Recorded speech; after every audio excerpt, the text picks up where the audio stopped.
बायकोचा फोन आला. अरे बायकोला मी सांगितलं मी बस मध्ये बसलो. कुठं बस झाला? तुम्ही रेडी का रे? रेडी.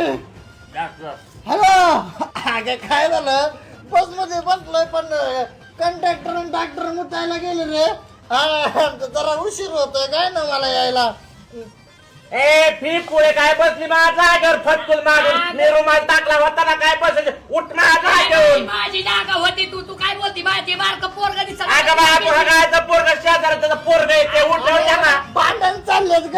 भांडण बोलू चालले. नको मला तू प्रवाशांनो आवाजाकडे 2 मिनिटं लक्ष असू द्या. बघा मलम आणलेला आहे. मानदुखी कंबरदुखी सांधेदुखीसाठी मलम आणला आहे. फक्त किंमत आहे 50 रुपये. मार्केटमध्ये 100 रुपये किंमत आहे. तुमच्यासाठी फक्त 50 रुपये. डॉक्टर आर्थोचा मलम आहे. बहुत फायदेशीर आहे सर. घेऊ शकता. बघायला पैसे लागणार नाही. हॅलो. ऐक ना तुझ्या बापाला आणू का ग मलन? त्याचं गुडघान मनका दुखत ना मी चोळून दिलं असतं. हॅलो. अयो अरे रेल्वे